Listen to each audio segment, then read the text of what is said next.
Hello friends, welcome to my study time. आज के इस वीडियो में हम बात करेंगे इग्नो बीएड 2021 का जो रिजल्ट डिक्लेयर हुआ है उसके बारे में डिस्कस करेंगे। तो वीडियो को एंड तक जरूर देखिएगा। अगर आपने अभी तक हमारे चैनल को सब्सक्राइब नहीं किया तो चैनल को सब्सक्राइब कर लीजिए। वीडियो पसंद आए तो वीडियो को लाइक कर दीजिए एंड शेयर कर दीजिए। यहाँ आप देख सकते हैं इग्नो का जो ऑफिशियल वेबसाइट है, यहाँ खुल चुका है। Result of BEd entrance test held on 2021। तो 2021 जो अप्रैल में हुआ था, जो एग्ज़ाम शायद 11 अप्रैल को हुआ था, उसका रिजल्ट आ चुका है। तो यहाँ पर एनरोलमेंट नंबर आप डाल के आपका रिजल्ट पता कर सकते हैं। तो यहाँ पर जो रिजल्ट आएगा वो सिर्फ मार्क आएगा आपका और आपके डिटेल्स आएंगे, ठीक है। उसके बाद फिर रीजनल सेंटर में एक मेरिट लिस्ट पब्लिश होगा और उसके हिसाब से आपका एडमिशन प्रोसीजर शुरू होगा। तो पहले हम रिजल्ट कैसे चेक करेंगे वो देख लेते हैं। तो यहाँ पर एनरोलमेंट बॉक्स जो दिया है, यहाँ पर आप क्लिक कर लीजिए। यहाँ पर मैंने एनरोलमेंट नंबर डाल दिया है और इसे सबमिट करते हैं, ठीक है।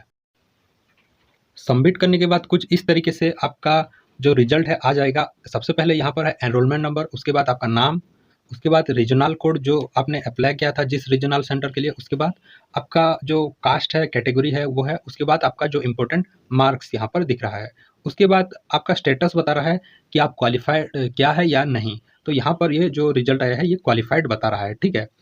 तो ये रिजल्ट पब्लिश हो गया है। अब हम चलते हैं, देखते हैं कि वो जो काउंसलिंग में कौन कौन सा डॉक्यूमेंट्स आपके रिक्वायर्ड होंगे, कौन कौन से डॉक्यूमेंट चाहिए वो देखेंगे। काउंसलिंग में आपको जो भी डॉक्यूमेंट चाहिए, यहाँ पर click here for required counselling documents लिखा गया है। तो इसे आप क्लिक करेंगे तो आपका एक पीडीएफ डाउनलोड हो जाएगा। उस पीडीएफ में जो भी रिक्वायर्ड डॉक्यूमेंट लगेगा वो सबके लिस्ट वहाँ पर है और कौन से प्रोसीजर फॉलो होंगे वो सब भी जानकारी वहाँ पर अवेलेबल है। तो देखते हैं उस पीडीएफ में क्या क्या दिया गया है। हमने जो पीडीएफ डाउनलोड किया था वो आ चुका है। तो पीडीएफ में क्या लिखा है, the guidelines for finalisation of admission in BEd programme through counselling post entrance examination result January 2022, ठीक है। तो यहाँ पर ये जो पीडीएफ है, यहाँ पर काउंसलिंग का पूरा प्रोसीजर यहाँ पर लिखा गया है। तो फर्स्ट पॉइंट में उन्होंने क्या लिखा है, constitution of BEd admission committee at regional centre. तो फर्स्ट पॉइंट में उन्होंने लिखा है कि बीएड एडमिशन के लिए जो कमेटी कैसे प्रस्तुत होगा, रीजनल सेंटर में जो एक कमेटी तैयार किया जाएगा वो कैसे यहाँ पर बनाया जाएगा उसके बारे में लिखा गया है। तो ये जानने की हमें ज़्यादा ज़रूरत नहीं है, हमें जो प्रोसीजर है वो जानना बहुत ज़रूरी है। तो चलिए नेक्स्ट देखते हैं, नेक्स्ट क्या लिखा गया है। सेकेंड पॉइंट में लिखा गया है merit list and cut off percentage of marks. तो हमने जो पहले देखा वो रिजल्ट था, आपका मार्क। तो यहाँ पर उन्होंने बताया है all the merit list are to be in descending order as per score showing enrolment number, name of the candidate, father's name, rank and position. You are advised to issue offer of admission letters on the basis of merit list and on the basis of seat reserved for different categories as given under reservation. तो वो जो वहाँ पर हमने mark देखा था वहाँ पर 76 मार्क आया था, तो वो उसका मार्क्स है। तो यहाँ पर जो मेरिट लिस्ट तैयार होगा, रीजनल सेंटर में जितने भी स्टूडेंट अप्लाई किया था डिसेंडिंग ऑर्डर में जो सबसे ज़्यादा मार्क्स होगा वो ऊपर रहेगा और उसके नीचे सारा जो मार्क्स है वो एक डिसेंडिंग ऑर्डर में एक लिस्ट तैयार होगा और उसी लिस्ट के हिसाब से आपका ये मेरिट लिस्ट बनेगा, जिसे मेरिट लिस्ट कहेंगे, और उसी लिस्ट के हिसाब से आपका एडमिशन प्रोसीजर आगे बढ़ेगा, ठीक है। थर्ड पॉइंट में रिजर्वेशन के बारे में लिखा गया है। तो अगर एसटी, एससी, फिजिकली हैंडीकैप या फिर कश्मीरी माइग्रेंट या फिर ओबीसी जो नॉन क्रीमी लेयर हैं इसके अंदर आते हैं तो आपको रिजर्वेशन मिलेगा। तो यहाँ पर रिजर्वेशन का एक कितने परसेंटेज का आपको रिजर्वेशन है यहाँ पर दिया गया है। अगर आप ओबीसी हैं और नॉन क्रीमी जो सर्टिफिकेट है वो प्रोवाइड नहीं किया है तो आपको रिजर्वेशन नहीं मिलेगा, आप जनरल के अंदर माने जाओगे, ठीक है। तो यहाँ पर रिजर्वेशन के बारे में दिया गया है। अगर आप ओबीसी नॉन क्रीमी लेयर के अंदर आते हैं तो आपका जो एनुअल इनकम है वो 8 लाख से ज़्यादा नहीं होना चाहिए, ठीक है।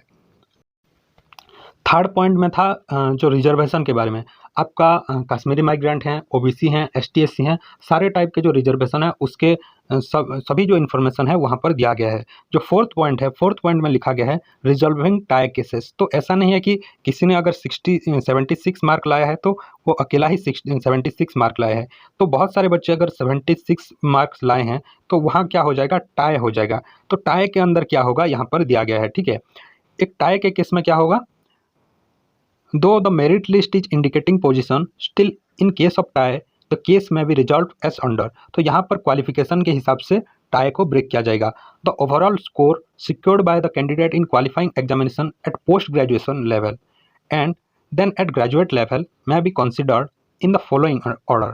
तो यहाँ पर जो टाई केस है वहाँ पर आपका जो पीजी में आपका जो मार्क है और आपका जो ग्रेजुएशन लेवल में जो मार्क है उसी के हिसाब से टाई को ब्रेक किया जाएगा। तो पॉइंट वाइज लिखा गया है 2 मार्क्स में be given for post graduation with 50% mark.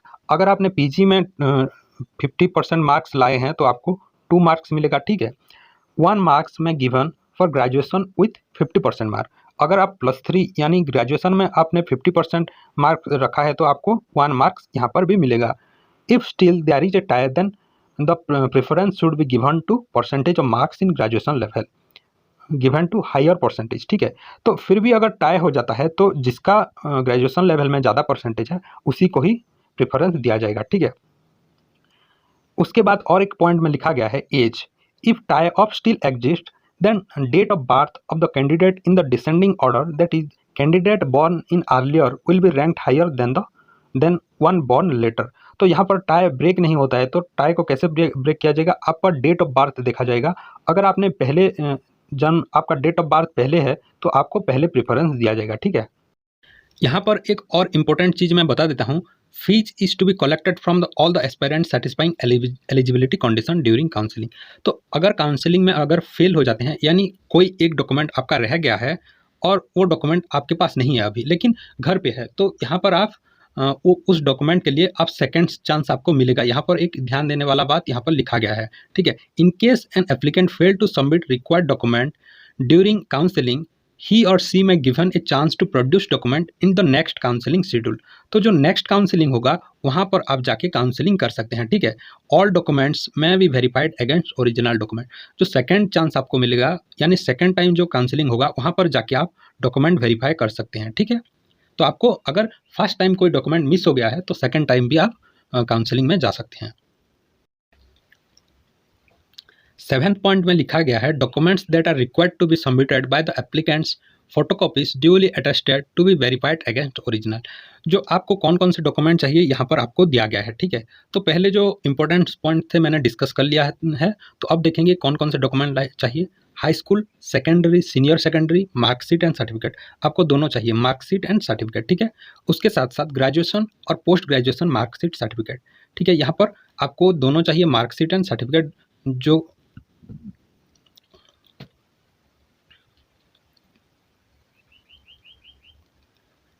7th point में यहाँ पर लिखा गया है documents that are required to be submitted by the applicants photocopies duly attested to be verified against original. तो आपको वेरिफिकेशन के टाइम में कौन कौन से डॉक्यूमेंट चाहिए ये यहाँ पर लिखा गया है। ऊपर हमने जो इंपॉर्टेंट पॉइंट्स थे वो डिस्कस कर लिया है, अब देखेंगे क्या क्या डॉक्यूमेंट्स चाहिए। High school, secondary, senior secondary, marksheet and certificate. तो आपको दोनों चाहिए, एक तो मार्कशीट भी चाहिए और सर्टिफिकेट भी चाहिए। उसके साथ साथ ग्रेजुएशन और post graduation marksheet and certificate. आपको ग्रेजुएशन का भी चाहिए और पोस्ट ग्रेजुएशन, अगर आपने पोस्ट ग्रेजुएशन सर्टिफिकेट देके अप्लाई किया है तो, ठीक है। 3rd पॉइंट में लिखा है marksheet and certificate of NCT recognised teacher education programme completed through face to face mode. तो आपने जिस भी इंस्टीट्यूट से आपने जो टीचर एजुकेशन प्रोग्राम है वो किया है वहाँ से आपको जो सर्टिफिकेट मिला है वो चाहिए, ठीक है।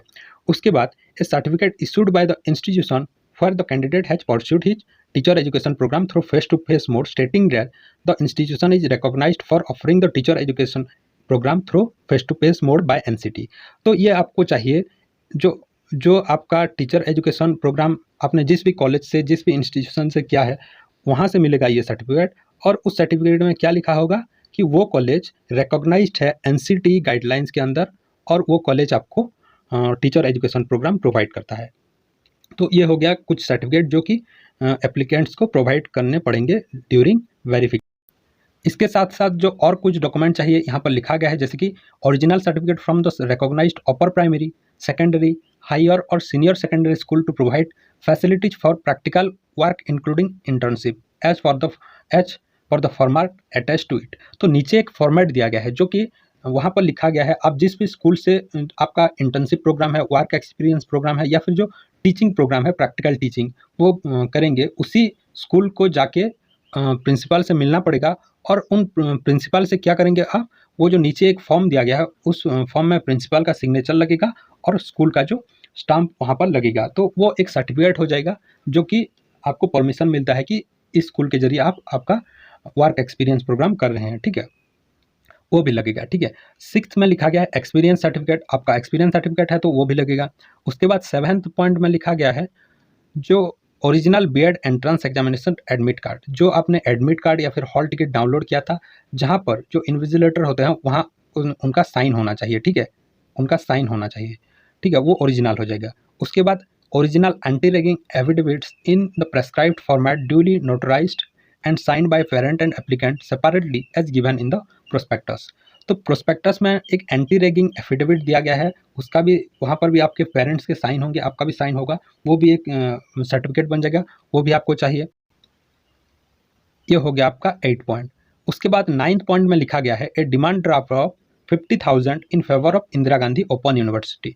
तो यहाँ पर आपको जो 50,000 देने होंगे वो इंदिरा गांधी ओपन यूनिवर्सिटी को एक डिमांड ड्राफ्ट बनाना पड़ेगा आपको, और वो पैसे डिमांड ड्राफ्ट के जरिए ही दिया जाएगा। उसके साथ साथ 10th में लिखा गया है 1 पासपोर्ट साइज फोटोग्राफ, ठीक है, एक पासपोर्ट साइज फोटोग्राफ लगेगा। तो ये जो डॉक्यूमेंट्स है ये आपको वेरिफिकेशन के टाइम चाहिए। उसके साथ साथ अगर आप क्लेम करते हैं कि आप रिजर्वेशन कैटेगरी के लिए क्लेम करते हैं तो आपको रिजर्वेशन के लिए जो डॉक्यूमेंट चाहिए वो भी लगेंगे, वो नीचे दिया गया है। तो यहाँ पर आप देख सकते हैं जो आपके लिए ओबीसी एसटी एससी कैटेगरी के अंदर आते हैं, तो यहाँ पर आप जिस भी रिजर्वेशन कैटेगरी के अंदर आते हैं वो डॉक्यूमेंट आपको चाहिए, ठीक है, वो डॉक्यूमेंट आपको वेरिफिकेशन के टाइम देना होगा यहाँ पर, ठीक है। तो ये था जो कंप्लीट जो डॉक्यूमेंट्स रिक्वायर्ड के क्या क्या प्रोसीजर हैं, कौन कौन से डॉक्यूमेंट लगेंगे, इस वीडियो में हमने डिस्कस किया। तो डिस्क्रिप्शन बॉक्स में इस पीडीएफ का लिंक दिया गया है और रिजल्ट देखने के लिए आपको भी लिंक डिस्क्रिप्शन बॉक्स में मिल जाएगा। तो ये पीडीएफ आप डाउनलोड करके खुद भी पढ़ सकते हैं। इस पीडीएफ के नीचे यहाँ पर दिया गया है, आप जिस हायर सेकेंडरी स्कूल से आप इंटर्नशिप प्रोग्राम करेंगे वहाँ का जो फॉर्म यहाँ पर दिया गया है, तो यह आप देख सकते हैं। तो इस वीडियो में हमने देखा कि जो इग्नो बीएड प्रोसीजर है, एडमिशन प्रोसीजर या फिर काउंसलिंग प्रोसीजर के लिए कौन कौन से डॉक्यूमेंट्स चाहिए। तो इस पीडीएफ को आप खुद डाउनलोड कर लीजिए और खुद भी पढ़ सकते हैं। तो आई होप ये वीडियो आपको पसंद आया होगा, तो वीडियो को लाइक कर दीजिए, शेयर कर दीजिए and my study time YouTube channel को सब्सक्राइब कर लीजिए। Thank you.